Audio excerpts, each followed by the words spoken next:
So hello, I am Bob Somerville, and this is Early Days of Ethereum with my good friend Viktor Trón. So hi Victor, how are you? Very, very well, thank you. Hello Bob, thank you for inviting me to the show. It's wonderful to reminisce. Well, great to have you here. So yeah, we bumped into each other in Buenos Aires for DevConnect, and had hoped to record there, but for one reason or another that never happened. So good to connect you online instead. Indeed. So talking about early days of Ethereum, you were very early in Ethereum. So I mean, what were you doing in your life prior to that led you to the project? Oh, I mean, work-wise, I was not exactly. I wouldn't say I was exactly very close to the crypto scene. To be honest, I was working on a project with the BBC News Labs, basically a news juicer project. It's kind of it was trying to kind of ingest a lot of news sources, like from old photo archives, video archives, and everything, and kind of juice it, like basically work through the speech recognition and everything, and categorized it and made it searchable in a very nice way. I mean, of course, it's one of these kind of BBC sponsored projects that no one really needed, and it was never really used, but it was a nice project to work on. And anyway, so I kind of left the job at that time. You were in London? You were living in London? So yeah, I was in London. I was living in London, and I left that job because I found Ethereum. I was very excited right away.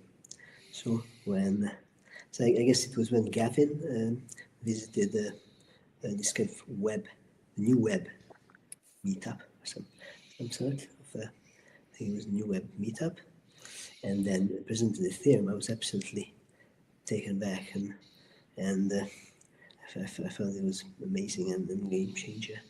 And I mean, what led me to it, to be honest, I was already quite a bit into Bitcoin, which is kind of interesting because Bitcoin came into my life through a friend who I knew from an anarchist club, or like an anarchist Facebook group, basically. So it's kind of he introduced me to it on ideological grounds, but of course I was very interested in the tech as well. So it's but it took me quite a while to understand what is blockchain, how all these things come together. I don't know why, but by that time I was kind of solid in understanding of the blockchain, and my knowledge was solid enough so that I felt I was to question Gavin and then Vitalik and Kodemart that is absolutely not going to work, obviously, because of this holding problem. And and bit by bit, when I understood that they all had answers to every question that I could ever think of, then that's when I got convinced that they're probably the geniuses I really can want to look up to and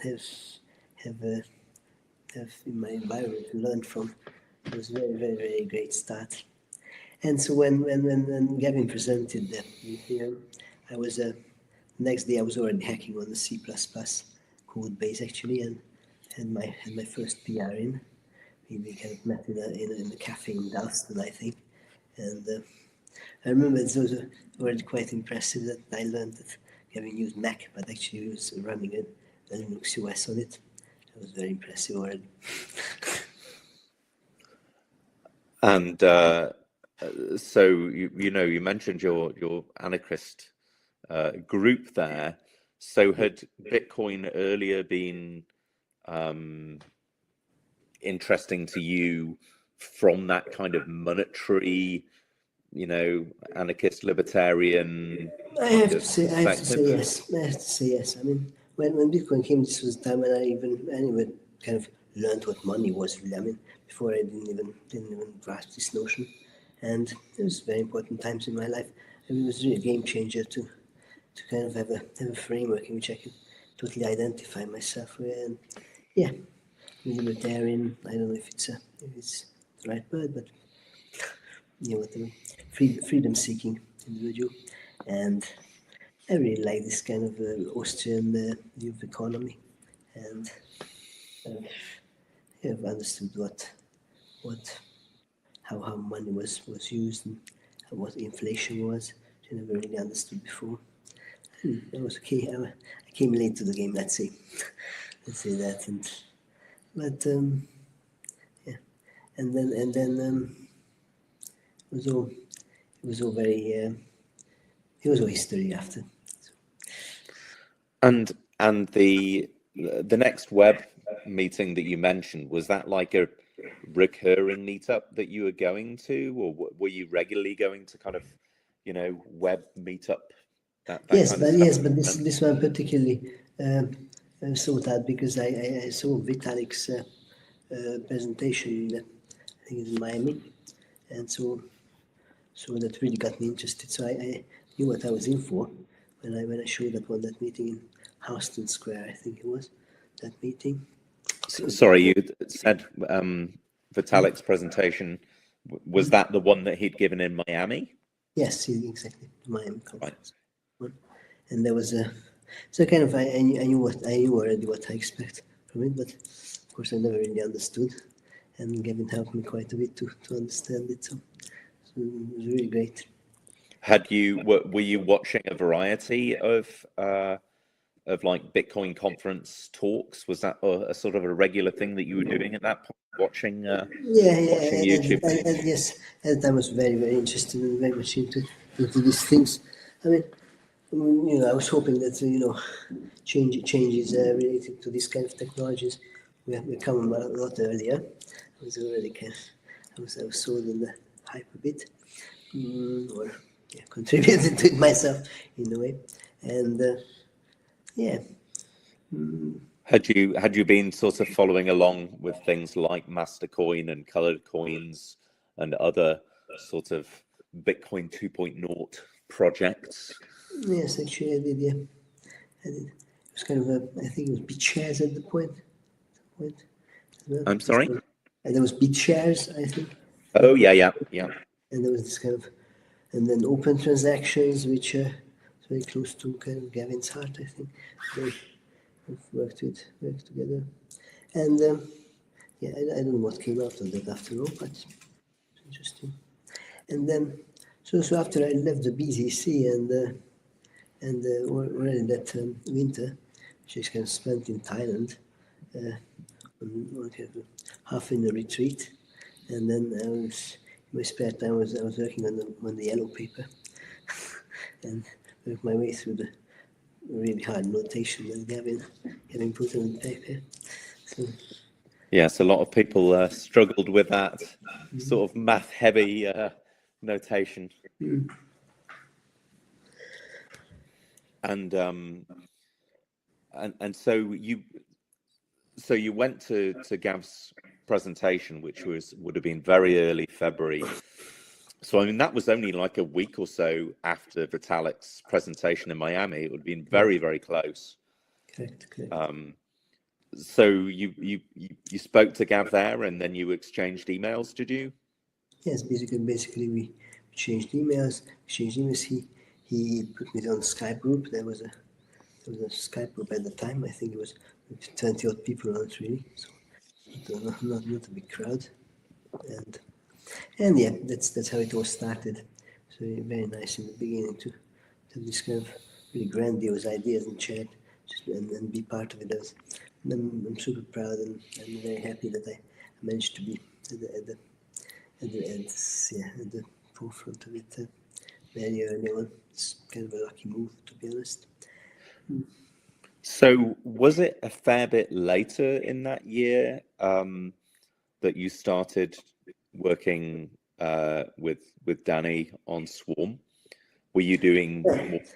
Yeah, then it came a little bit later. So yes, first of all, in the spring, I was already working on the yellow paper, and then a bit on the, as I said, a bit on the C++, but not a lot. And then I think it was in March or sometime that I was I showed up on the first Ethereum meetup. Maybe not the first. I think you told me that it was not the first, but the second one. I'm not sure. In London, this is? Yes. So this was organised by Stefan Tual. Stefan Tual there. There was Mihai there, who later kind of had Akasha, I think, and then. Sorry, Mihai was there, right? Yes, and I think who I talked to quite a lot was Jack DeRose, who then of Colony fame, exactly. So right. and then there is when I met Jeff first. So Jeff became my boss later. He came to London for that meetup. Yes, he did. Right. And that's where I kind of saw that it's quite an international crowd and from all over the world kind of doing this thing. So I kind of started to take it very seriously. As I said, I kind of left my job and joined the ranks. And I kind of started contributing to the Go code. And so after that I was really into the Golang. That's where I contributed most and become part of the Go-Ethereum team after Jeff offered me the job around September, October that year. When the foundation was already actively paying out some salaries or like recruiting people on the teams. Yeah, so I mean, I was looking at the timing on that. So the Ethereum Foundation was founded in July of 2014, and then the crowd sale was going through July, August, September, and then the hiring, that first wave of we've actually got some money to hire people was sort of September, October. So in October, I was negotiating with Aaron Buchanan, I remember. Right. My contact then, and still, so I don't know when the Amsterdam office in the Boerstraat was actually funded, but I already visited Jeff, I think later in that year there. So it was that. And so when I first kind of joined, I was already talking to some of my friends in Hungary, some of them related to this Facebook group, and among them like Donny, Fefe, and there was another person who was like very close to Swarm later, but never actually entered the scene officially. Let's let him be unnamed.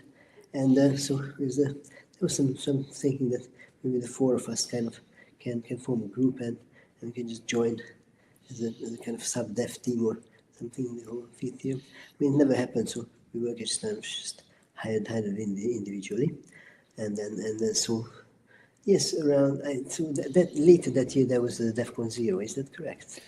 Yeah. I mean, if we just pop back a little bit, so sure. could you so through 2014,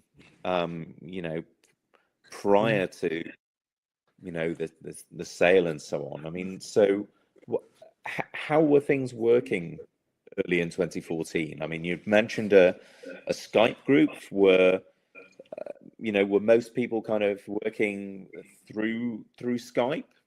Yes. It was really mainly everything was done by Gavin, Jeff, and Vitalik. So there's no doubt that the rest of us were just Sherpas on the way at that time, and then kind of just just tapping up. I mean, I'm talking about the technical stuff. I'm really not sure about the admin and the foundation stuff. So no, I hope no offense is taken from anyone.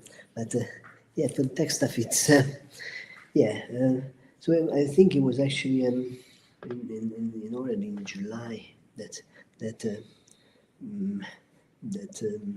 Jeff shared a kind of Go-Ethereum to-do with me and kind of introduced me into the intricacies of the then aspiring dev peer-to-peer protocol, and so I think that was my first project. I think that was really kind of in the code base that I wrote it, which was then later scraped and kind of completely rewritten by Felix and with the other guys, but that was my first attempt. I think at the kind of peer-to-peer networking layer. I was kind of trying to say really crazy ideas to Jeff about some developer tooling, some contract contract verification, kind of like sort of staging and like fake blockchain environment and stuff. And he was adamant that there's other things to do, and he was focusing on like maybe the end user applications like the what was it at the time? It was the ETH Go. I think it was under ETH Go, but it was actually later the Mist browser, basically. Right. It was a browser, and so he was kind of trying to talk me out of it, and said that the other group, the C++ team, is assigned to that anyway. So let me not tread unwanted paths, and so he kind of brought me back to yeah. Well, I mean, you had Aleph. Yes, you had Aleph 0, right? Aleph 0, I guess, was an earlier kind of incarnation of that. Yeah, that's good. And then, but there was some kind of not so glorious tasks as well that I was like refactor logging and things like this. I remember in the early days, but there was also a time when I was kind of really learning Golang, because that was also not the super popular language. Like, so then a lot of learning to do, and yeah, I mean, it was relatively new at that point. Yeah. Go. Yes. So you'd mentioned the yellow paper. So in those very early months of 2014, Gav in particular seemed to be like incredibly productive in terms of what he was getting through with the C++ client and that yellow paper spec. I mean, was it usually the code that was leading, and then the yellow paper was being kind of modeled after that? It's hard for me to say if they really were that kind of hand in hand developing. I think it was and I can't really tell. Maybe it's better to ask him, to be honest. But yes, that's the productivity and actually the speed that he was churning at code at, absolutely stunning. So it's like already a few months after was like some of these clients already worked, but. Yeah, to be honest, I mean, Jeff was the same, and Jeff was also incredible in his productivity. Those people were really, really nice example in front of me. So I was really happy to learn from them in a way. Yeah, and I mean, I think that triangulation was so important, right? Of having multiple clients and the spec, and you had the Python client, though not really to that production status, but those three groups all Of course, then there was this kind of glorious statement that Ethereum was very proud of, that like this multi-client development was leading to very, very solid specs. It was actually true, but of course that was not the reason. But the reason was that all these brilliant individuals just followed their own favorite language and just wanted their own clients to be built. But I mean, ultimately what came out of it is amazing. Like the specifications was really. I just remember just a few times that the specification had to be changed. There was like kind of one case when there's like the modulo operation that was not exactly, it's a minus. I think it was minus number. Exactly, not sure exactly. And there was another one when I think it was around Easter, and then it was 2015, where it was before. In the year leading to the launch, and I think that was when it's kind of problem that the uncle had the two uncles had the same timestamp, I think, and that led to a fork. I remember I wrote a kind of blog post about it and never published it, so it was kind of interesting. Talking to Jakub Czepluk, so he was an intern at the Berlin office in 2015, but he was telling me about a hard fork that had happened on the mainnet around two weeks or so after launch, which I was completely unaware of. But then looking back, there was a sort of a security announcement by Jutta. There was a patching of the Geth client. And while I've been doing stuff myself in terms of like running old clients, I saw that as well. If you run Geth 1.00 Okay. or Geth 1.01, it gets stuck. It can't go through frontier blocks. So it was actually a hard fork. Do you remember what it was related to? That was not that interesting that you remembered. I mean, it was some kind of gas counting or something. Just some kind of little bug. Yeah. But that was funny. That was a thing that I was not aware about, because so it was a hard fork, but it was never given a name because it was just an accident. Yes, for sure. And you wonder how many more of these little things there were that happened that's sort of forgotten in the mists of time. Yes, correct. But yeah, so I mean, through that early 2014 year, you were working initially on the C++ and then later on the Go. I mean, was like how many people were working on Go? I mean, in 2014. It was really just a few people around Jeff. I think it was mainly designer and designer Alex van der Sande from Brazil, and I don't know who actually came after But you were the second team member then, is that right? Correct, just about. So maybe actually the first officially, I'm not sure. The first paid one, I'm not sure. But I mean, we came roughly at the same time with Alex and with I think with Felix shortly after. Right. In terms of employment, yeah. But I meant when you were working earlier. When you started there. Yeah. I mean, were there other people working on that Go-Ethereum ahead of your joining in with him? Not really. So I was pretty much among the first ones that contributed the code as far as I remember. And there was quite a vibrant ecosystem of that's a vibrant community of people there, the who later became Slockit, and there was like Nick Savers around, like super tall dude. And we were going together to the Bitcoin conference. I think it was in April. You went to Toronto? No, it was Amsterdam. Oh, okay. Conference, and that's when I had the chance to really talk to Vitaly quite a bit. It was very nice, and I got a bit partied as well. So nice time at this. Nice time at the day. Nick Savers is a name that I've seen a lot of times, and I've never really met or spoken to him. I guess he was around a lot early, and then maybe kind of disappeared out, and maybe he's a little bit of an anon guy that doesn't show face.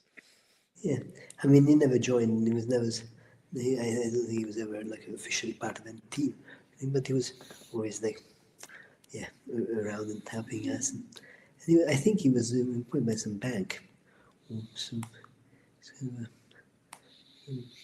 But I saw he and some others did the first continuous integration. They were doing the build system. Nice. And then he did work on the Java client as well. That is true. And the Java client was mainly by what was his name? Roman Mandalay. It's correct, Roman Mandalay, who kind of mysteriously disappeared after I'm not sure what happened to him, but I did see him on Facebook for quite a time. He seems to have either disappeared or something since.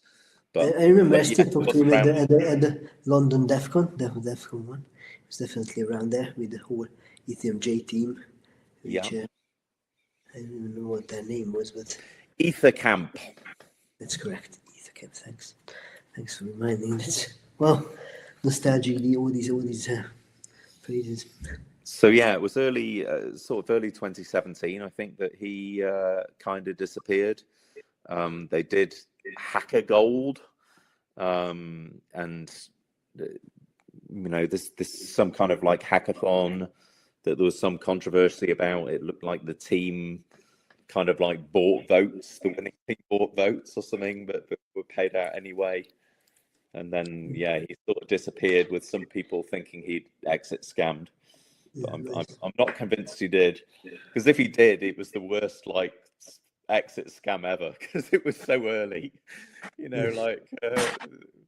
Wasn't like anyone had got any kind of big amount of money or anything at that point. So sort of a very poor scam. I really liked him. He's definitely an able technologist and also committed guy, I suppose. So maybe you'd mentioned about you'd mentioned about your sort of collaborative sort of sub team. So that's Ethersphere. Well, it's kind of it was a wishful thinking that it might be Ethersphere, but on the other hand, I did register that as an organization on GitHub at least, and so I think it was pretty much one of the first Ethereum related brands in a way. I mean, if I can call it a brand. I mean, I think at the time it was only Erin Industries who was right. Yeah, Eris. And who later became Monax. This mammoth thingy. And they did some nice work, by the way. But yeah, so Ethersphere was the home of maybe most of our work, and then we kind of committing through that to the Ethereum code base. So that was yourself. That was yourself, Daniel Nagy. Yes. Zolt. Yes, and later Pfeffer and later George Pfeffer, and like already hired to work on the Light client. I think it was in 2015 already, and because he was not on DEFCON 0. But DEFCON 0 was already kind of. I mean, it's already so Danny and me joining. So by that time there was quite a bit of pass around with him, I think. So maybe could you say a bit about Swarm, because my understanding is that some of the ideas that went an awful long way back.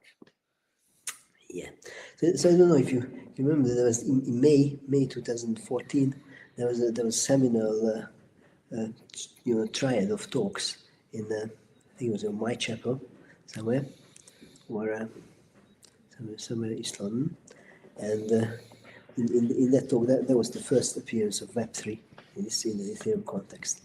There was, like I always usually explain it, we founders really realized how decentralization can basically also be extended and logical to support the entire, be the back end of the entire web or World Wide Web, and basically if you extend it to the data, app data, and then hosting, and so basically put a data layer on top, and then maybe go to the messaging, then you can conceive of it as the word computer with this Holy Trinity of, you consider like the Ethereum blockchain as the word computer's CPU, and the word computer hard disk would be Spawn, and then Whisper would be the kind of messaging layer. So you were mentioning Whitechapel. So that was again some meetups, was it? Yes. There?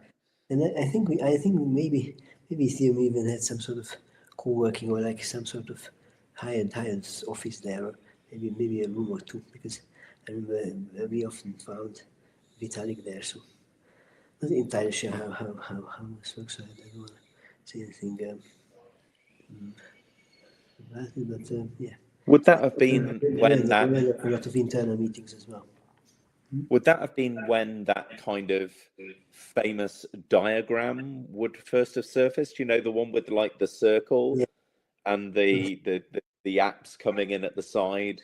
Yes, that was just about that time, yeah. Including QML, I saw. So it was not just HTML; it was QML and Qt as other anticipated tech platforms. Yes, so that's when like Web3 was born, and it's kind of the crazy protocol names like after the ETH, which is also kind of this the letter in Icelandic. Oh yeah, the thorn. Yes, exactly. And so that's when Biz and Sh was invented. Also Vitalik's gimmicks usually. Those Ethereum, well, the sub protocols, right? Sub protocols running on a common peer-to-peer basis, but that Ethereum was just one of many related protocols. And that's why I was very dedicated to this whole Ethereum at the time. I really kind of understood what it means to have the entire kind of Turing complete computation being secured on this own with the blockchain, and I kind of really envisioned quite a change in how the internet works if you have Swarm and Whisper and all these things.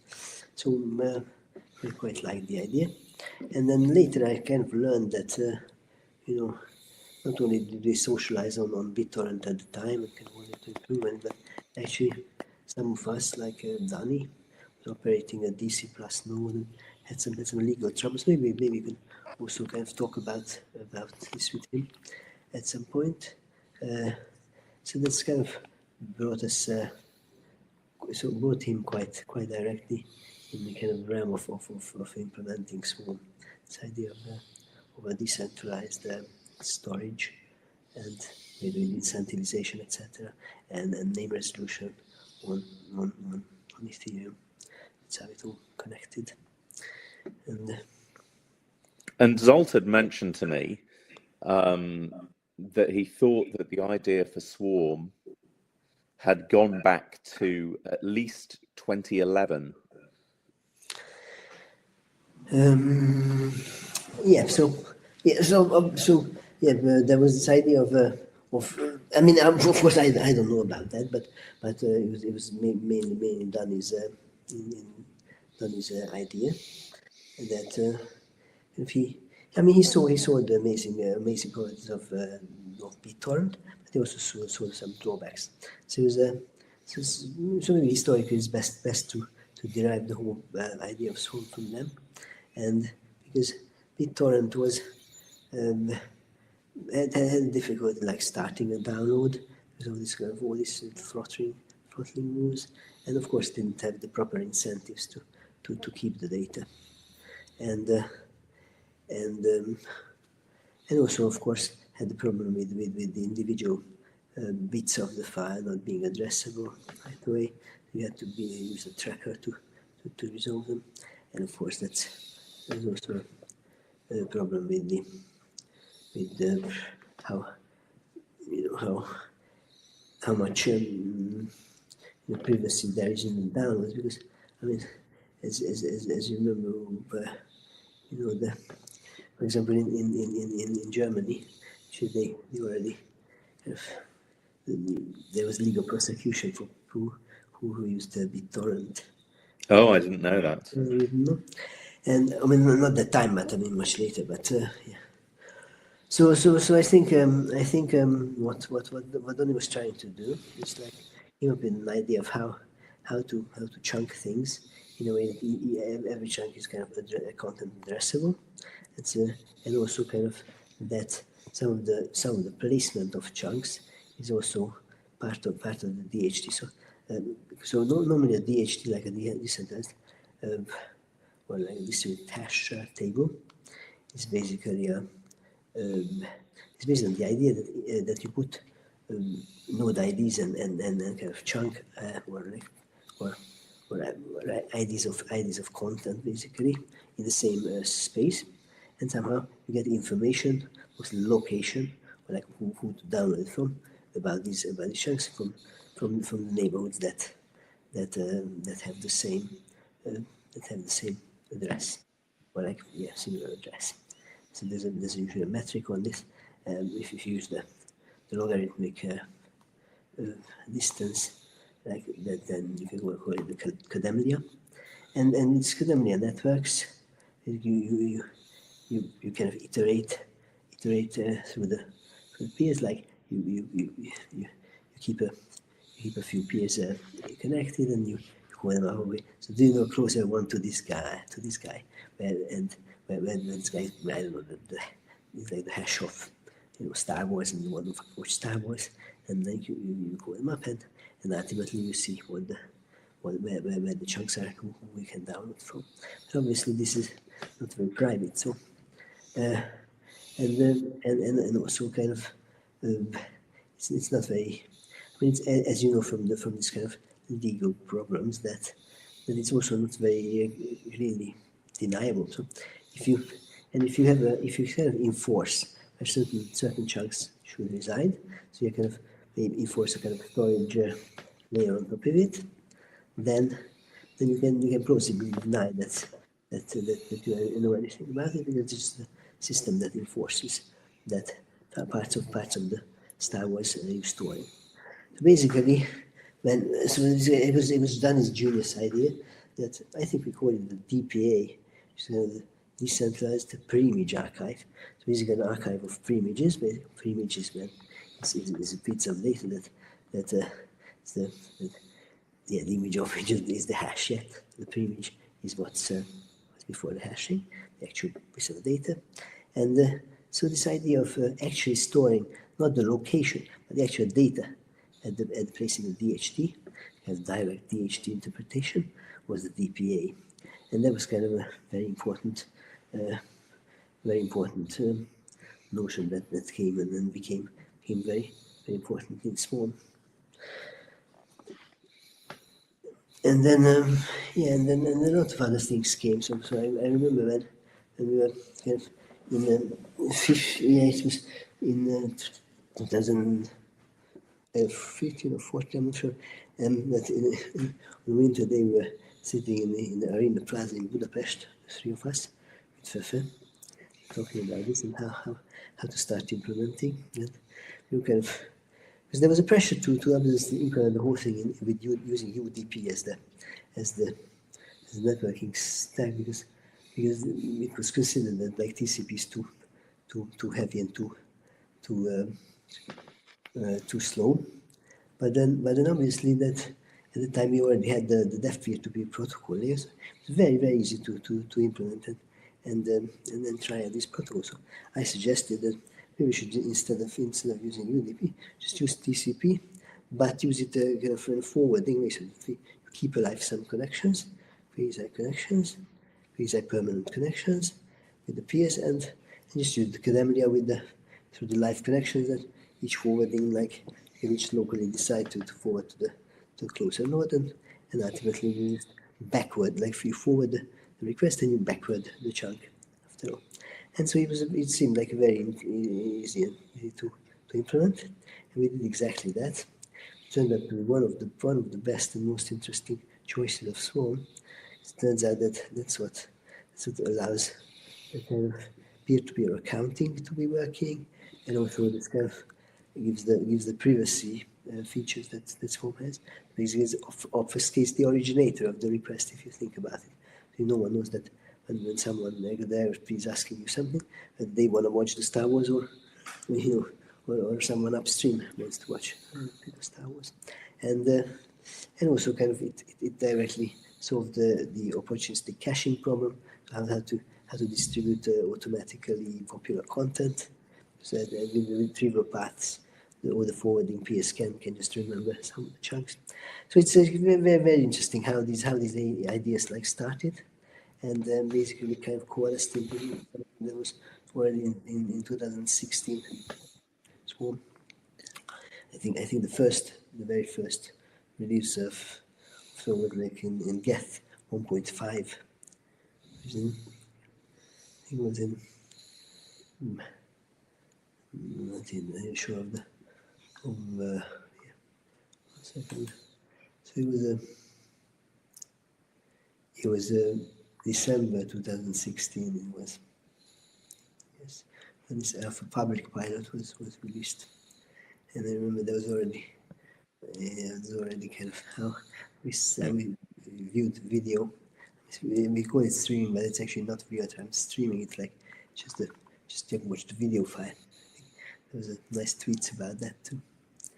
And just to take a step back. So I mean, sure, go ahead. My understanding of a primary thought that there was with Swarm was that because you could have this, the Holy Trinity, right, of sort of like decentralized compute database, the blockchain, Swarm for the decentralized file system and storage, and then Whisper for that decentralized messaging, that you could have this really nice kind of synergy of, say, a primary issue, which is still really not solved, of saying, well, how do you like host the web front end, right?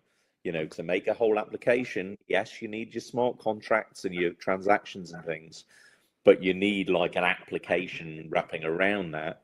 So really the thought that if you had a decentralized storage mechanism that could store like the HTML and the JavaScript and so on, that you want like an incentive system so that stuff is available if people want it, that you don't have a tragedy of the commons where only most popular content is available. Correct. But also because if you were building on Ethereum, you've got the cryptocurrency to do the incentives. You've got the smart contract system that allows you to implement those incentive systems, and all of these things can fit together into a holistic, unstoppable whole, right? Of saying, well, here you go. You've got your applications which cannot be stopped, but that's the full stack.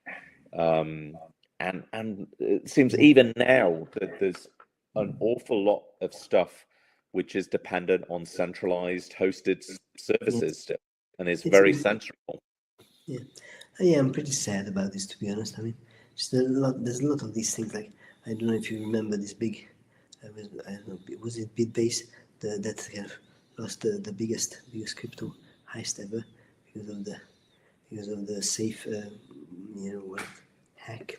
But if that had been using Swarm, then it was much more difficult to change all these kind of transactions under the hood, because they had to. I mean, what they had to do is like they hacked the person, had the dev's account, and then uploaded something through S3, which then the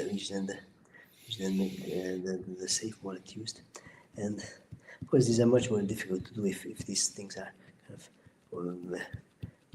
the content address is, of course, registered. So yeah, this is how these things work. Like, you start from the blockchain, you start single source of truth, like ENS, or services as a name, record of mnemonic name. You resolve it to content hash, and then the content hash is retrieved from the Swarm, or from these decentralized stores. And I mean, again, that 2016 kind of era was when ENS was coming to life as well. Yeah. So yeah, I mean, that's another important that's an part. fact, but actually Nick Johnson was first part of the Swarm team, and as part of the Swarm team, he developed the ENS, and then later took off, and then he pivoted to the ENS Foundation. I didn't know he worked on Swarm. I knew he was part of the Geth team, but he did some Swarm as well, eh? Well, definitely, yeah. I mean, I recruited him, to be honest. Fantastic. How did you know him in London? No. I mean, he was just part of the community. Okay. He was and very valuable contributions to to Swarm basically, and also Ethereum. So after that, yeah, I let me just check the timeline, but I think he got hired like really pretty soon after me. I started in February 2016, and I think he was maybe June, same kind of time as Hudson. Yeah. Let's see. So yeah, I started in February. Greg Colvin in March. Everton Fraga in April. The Mist team, yeah. And yeah, June, both Hudson and Jamie Pitts and Nick Johnson, all June 2016. Nice. What was I going to mention? So yeah, you talked about DevCon 0. So that was November 2014 in Berlin. I imagine, was that the first time that you will have met quite a number of these people? Absolutely. Actually, yeah. Especially memorable is my meeting with Alex Leverington. Ah, yes. Of Dev peer-to-peer fame. Yeah. Very interesting. We had lots of discussions. Yeah. He was very adamant on. He was very stubborn with his own way of thinking about the protocol. And I have to say, he was much more knowledgeable than I was at the time. So I was just trying to learn a lot from him. But at the same time, also we're trying to be a bit more pragmatic and trying to, be savvy and like have to simplify.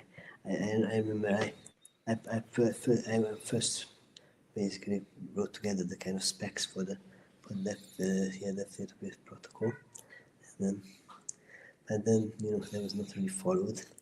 Just right. Yeah, it was a very interesting time. Well, I mean, the other piece there is that libp2p as part of the protocol, labs, IPFS, that already existed at that time. Yeah. So that was kind of interesting, right? This whole dev P2P, libp2p. I mean, you know how Ethereum kind of suffered from it, like this kind of what was the word for this mate? Not invented here syndrome. Not invented here syndrome. Thank you. And like the RPX stuff. Right. Like there we have their own serialization protocol, like the peer-to-peer as well. But I have to say, the peer-to-peer at some point was really kind of a lean multi-protocol. Right. Excel. And for the purposes of for including it in this form, for example, it felt a lot less bloated, but of course it had a lot of problems in terms of maintenance. I mean, it was just not appropriate to start and build everything from scratch. In a way, it's like in retrospect, it was probably not the best idea, to be honest. But hey. And I mean, that's got stuck in the execution clients forever. That the consensus clients now are using libp2p and aren't using RLP anymore, but the execution client got stuck with dev P2P forever. And I mean, I remember having discussions with various people on this in sort of 2016 of saying, well, could you have both protocols? People looking at sort of, could you do a bridge protocol so that some of the stuff could run over libp2p and you could have like relay nodes, really with the thought that like libp2p you could run in a browser, right? Dev P2P you could never run in a browser. And so Kumarvist was working with somebody from the parity team, maybe Robert, around, or maybe a little later, 2017, 2018, of trying to see, well, can we get a light client in browser, talking to all of these things, but never quite happened. Some of these decisions just last forever. It was only after the Swarm left the foundation is when we kind of switched to the peer-to-peer as well. When we started the B client development. Right. So we were also kind of always I wasn't aware that transition had happened. So I mean, DevCon 0. So that was late 2014. Yes. But things continued obviously through 2015 all the way up to the July launch. At the time, Swarm was just an idea which was kind of mainly kind of was meant to be specced out or kind of started by Donny, who had this kind of very interesting past with decentralized storage, and he actually presented his vision of that DevCon 0. I recommend everyone watch it. It's like very good early capturing of this idea and how it evolved after that.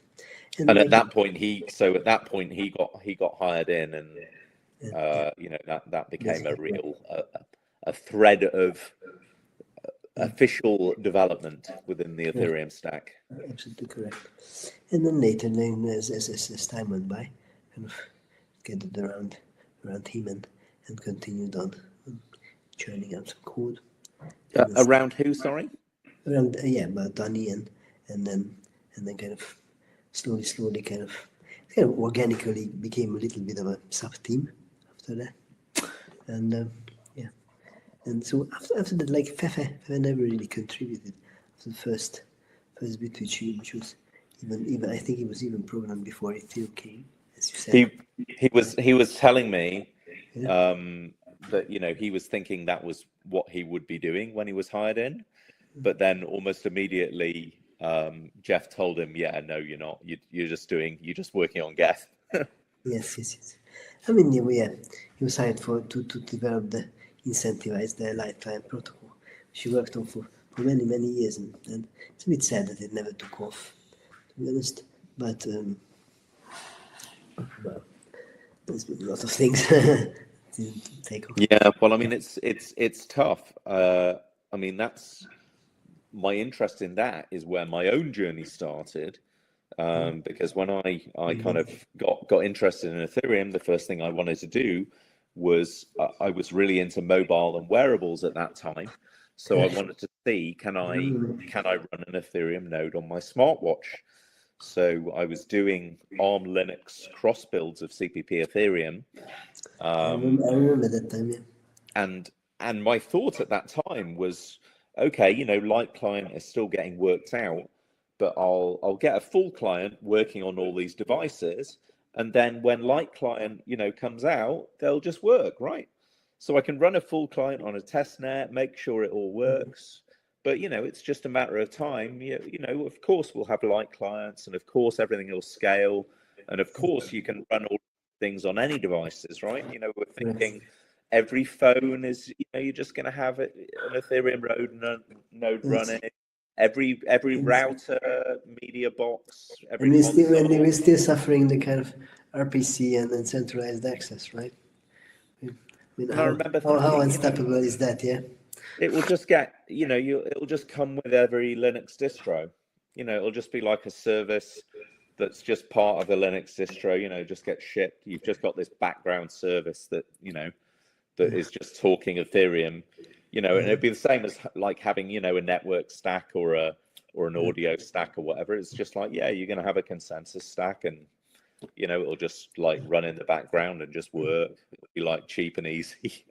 That didn't quite happen. And then 10 years in, I mean, it's kind of maybe things are starting, like, I don't know if you know the deboot project, for example. Like, no, what's that? Basically how to boot from Swarm. Basically, yeah. Booting from Swarm. Yes. They just building this kind of UEFI client that's can bring up a kind of any operating system. Wow. Okay, that's interesting. Yes, interesting. I mean, it's not worked out fully yet, but the guys are really guys behind it are pretty. I mean, there's a fair bit of like networking stuff that would have to happen before you could even start, right? Like that's having to have some kind of bootstrapping little mini OS Yes. something. You know, it seems that even before that you can do it. You just yeah. I mean, they already have that kind of part when kind of a small Linuxoid environment is created, and they moved from that. But the interesting thing is that and they can do it just with the. Mm-hmm. But, So I mean, through those early years prior to mainnet launch, you'd mentioned work on the yellow paper.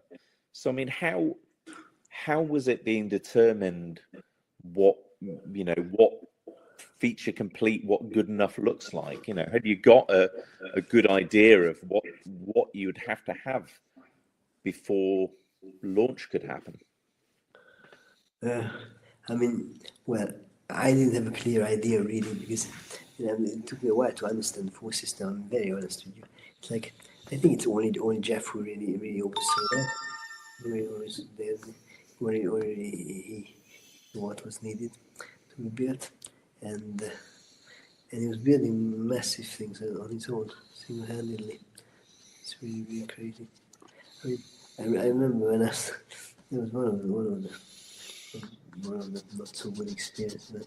I was assigned the task of building the block pool, which was supposed to be like the one that takes the blocks from the other clients, builds up the header chain, and kind of validates it, etc.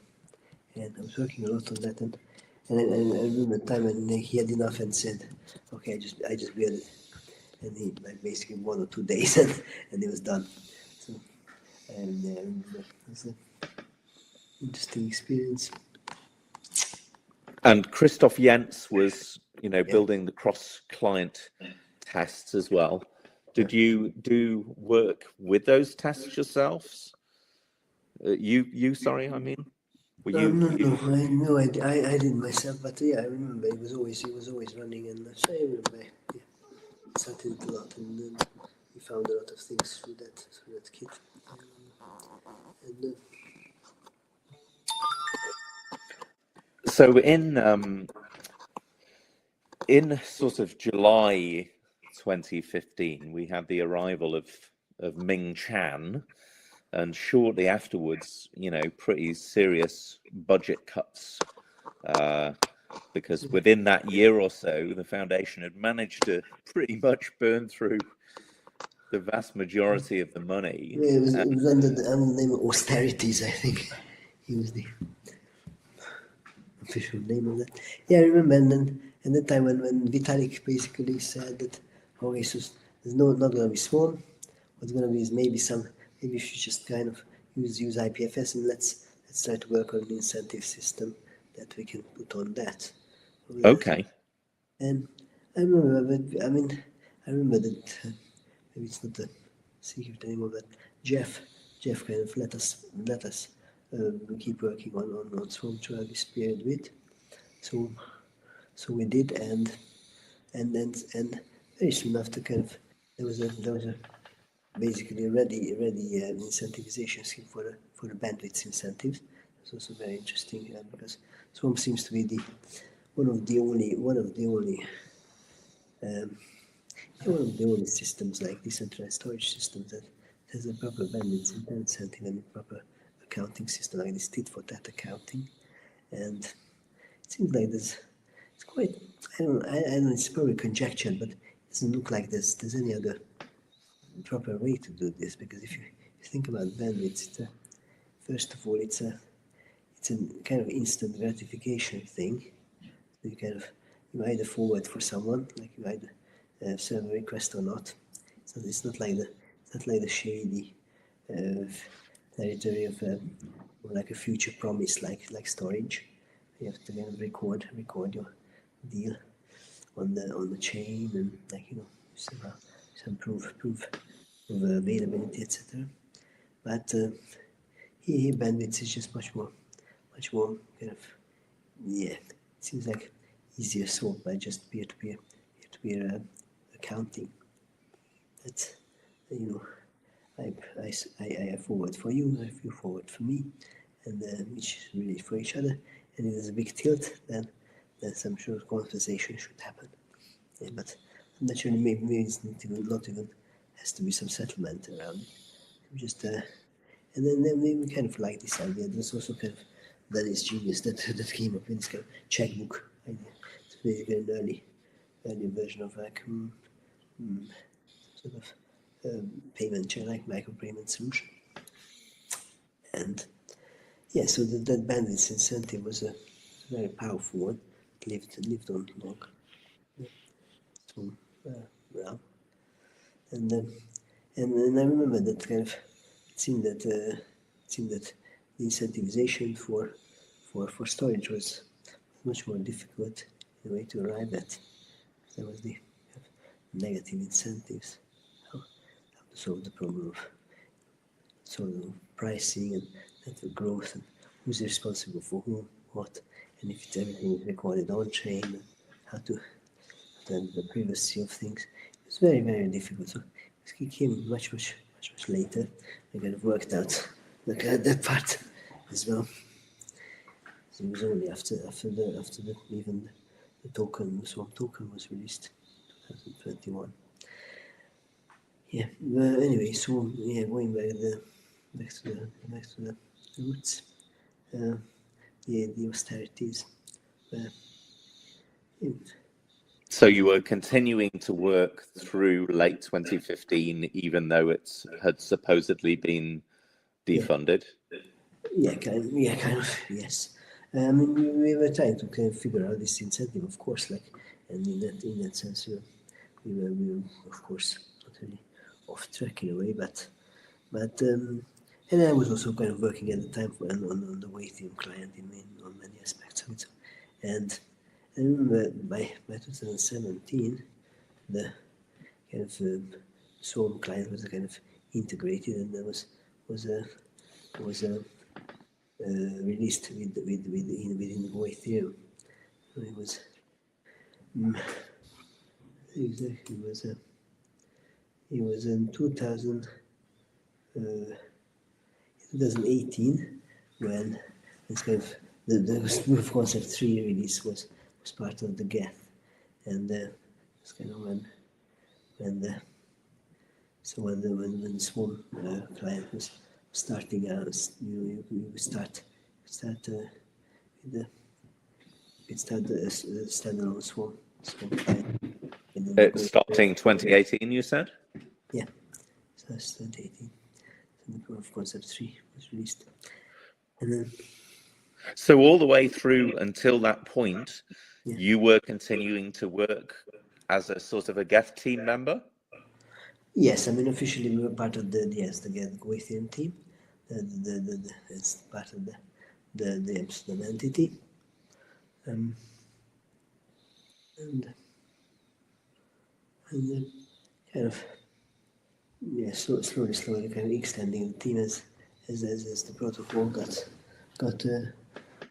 some movement. So it was interesting times, because I remember in 2016 when after Nick Johnson left, we kind of hired some other people on the protocol, and then that's kind of when I am more like I emerged as the team lead at the time, kind of organically, as, trying to put together the threads, and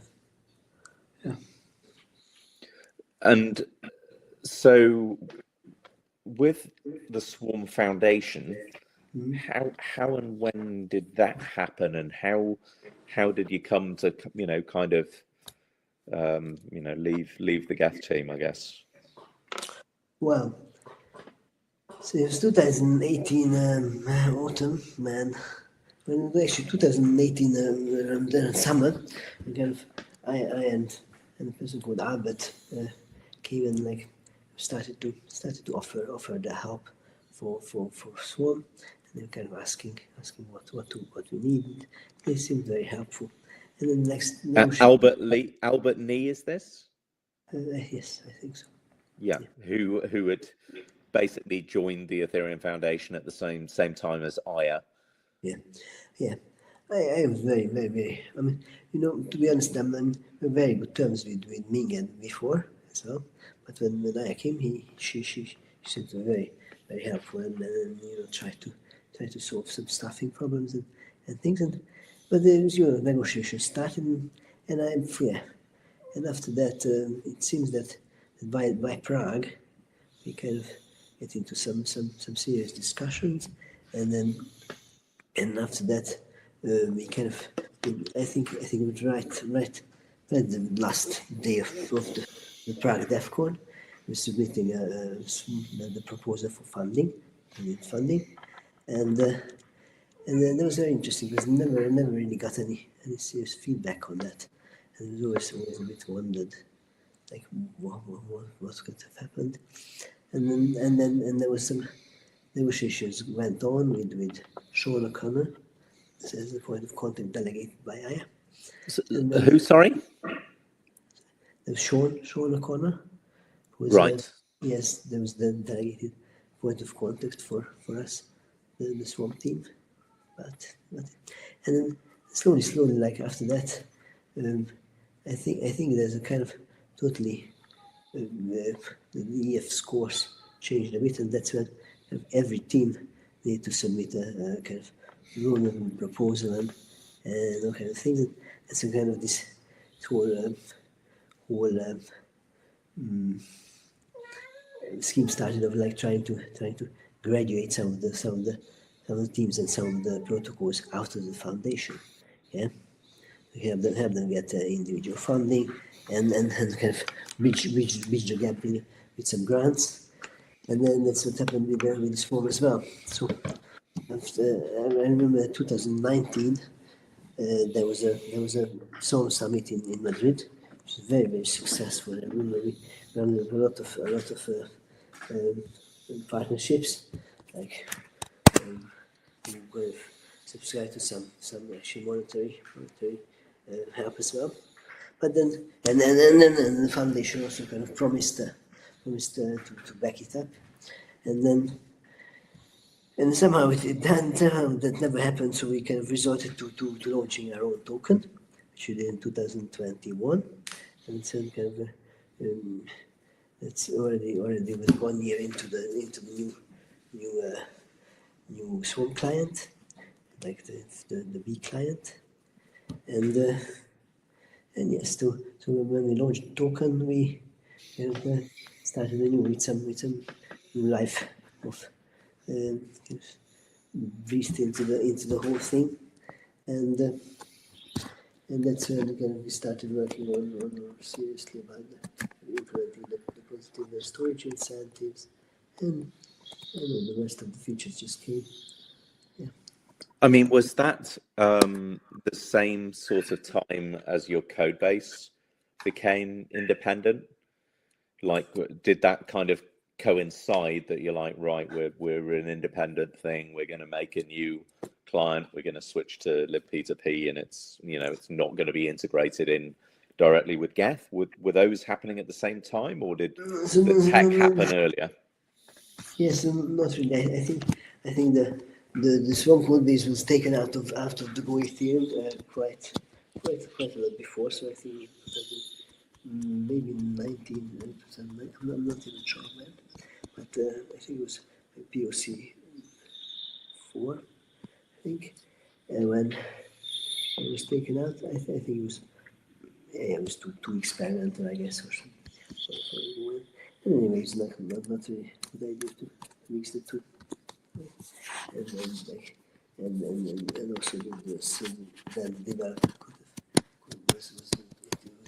we were able to conduct this very, very separate and kind of separate development scheme and agenda. And I mean, I guess maybe Nick Johnson's sort of experience with spinning out ENS and the ENS Foundation, that would have preceded yours. So perhaps you were looking to that as a pattern. Yeah, that was very inspiring. Yeah. Sorry, we're getting some really bad audio. Can you maybe move a little closer? Yes, sorry, sir. Can you hear me now? It's better? Yeah, that's better. Yeah. Okay. Yeah, yes, very inspiring. And then we did get so we did get a grant from the foundation, and also kind of bridging grant.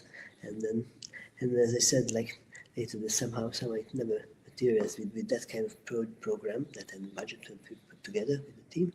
But ultimately, we made it, and then we had our own foundation in Switzerland, which started as an association, the Swarm Association, and then which kind of issued tokens, the BCC token, and yeah, and that a new era of funding and new era of development started.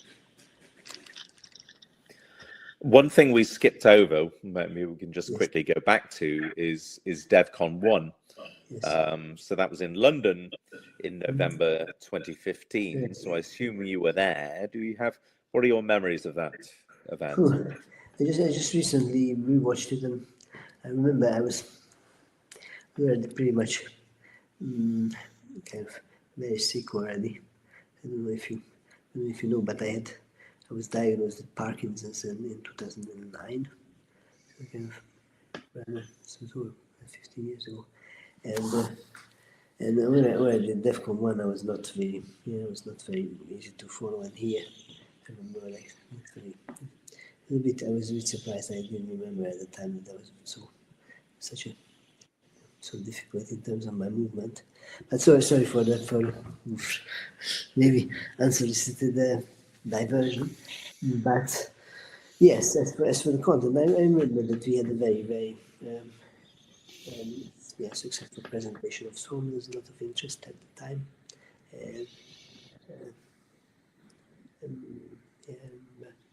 I also remember Shanghai at the second. I mean, I was looking back at, you're saying you're looking back, I was looking back at some DevCon 1 videos recently. Yes. And like, I guess my takeaway looking back is so many ideas were presented.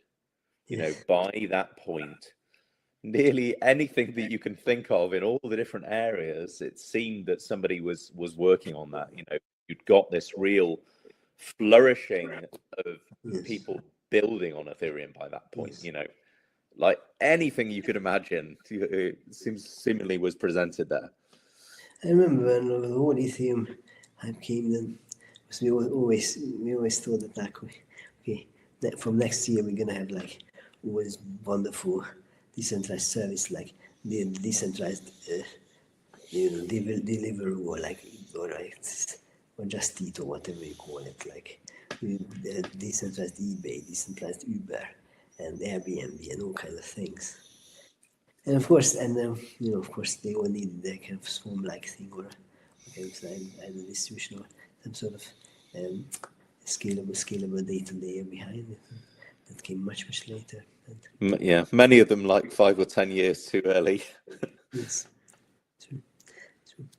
And so that's definitely what happened to Swarms. Like, it did not realize much later.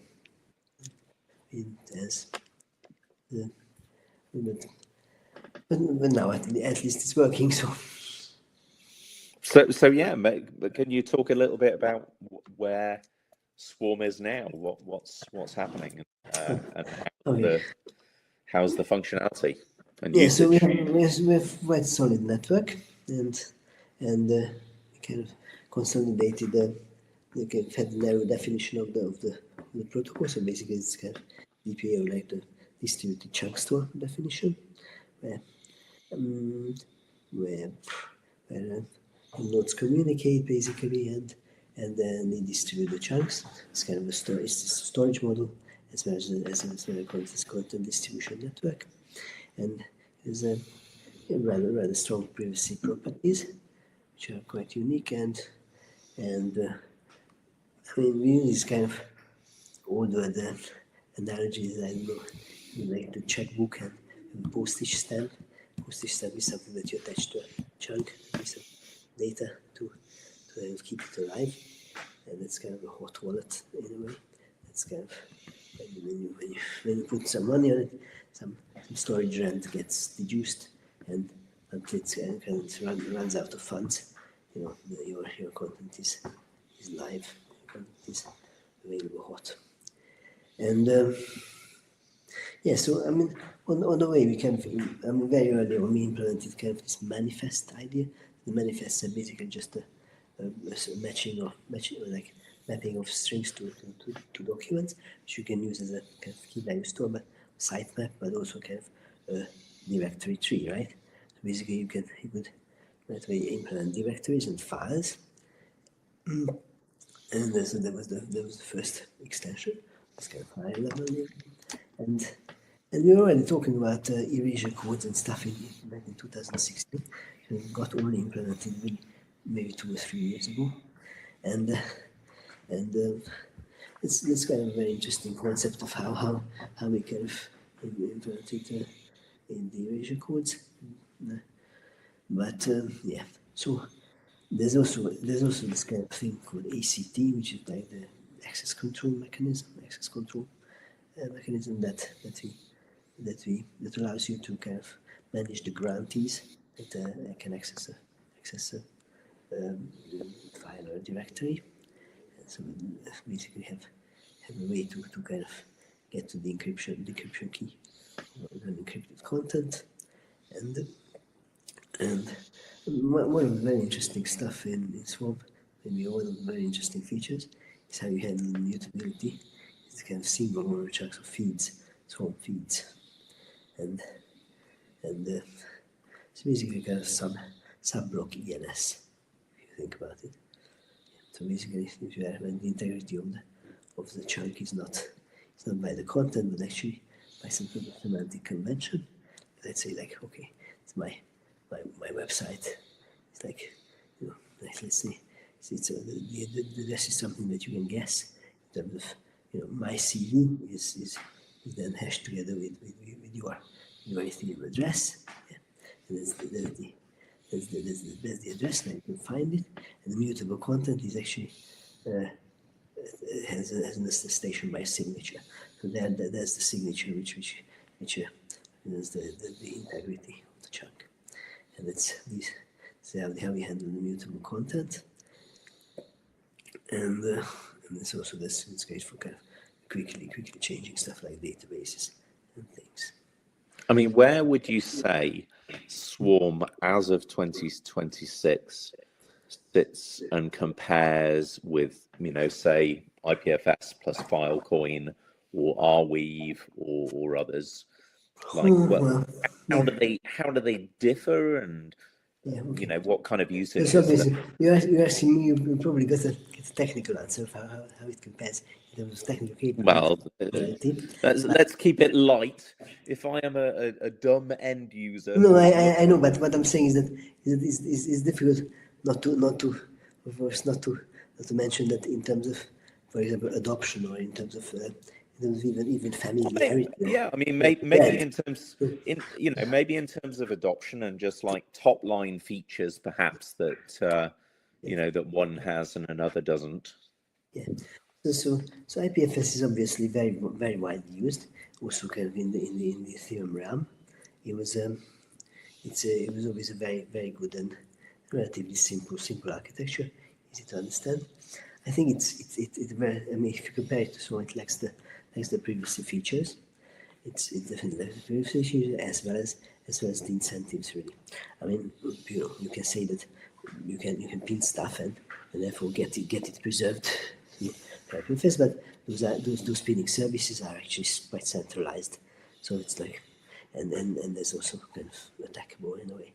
Does Filecoin work? Is that a real thing now?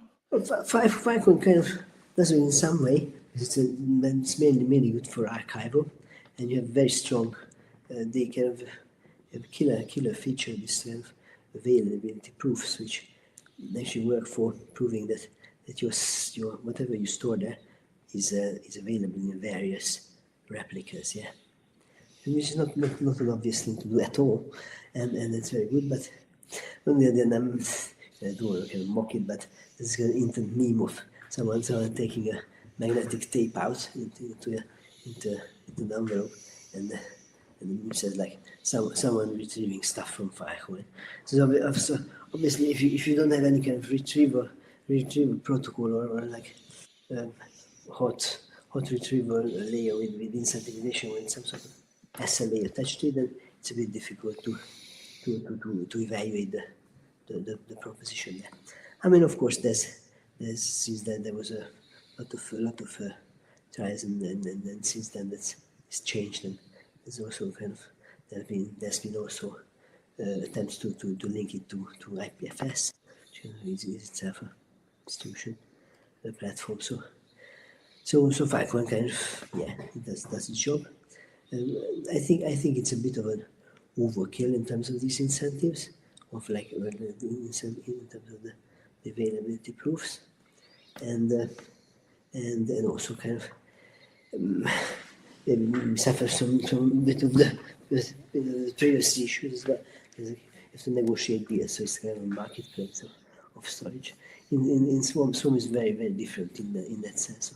So the positive incentives, it's just get rewarded for storing chunks that belong to your neighborhood, and there's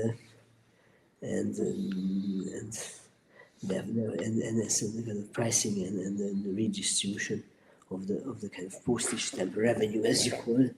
It's kind of automatic here, and there's no extra deals that you know your file or anything somewhere. It's like chunks are always distributed across many neighborhoods, and whatever belongs to you, and node operators get rewarded for.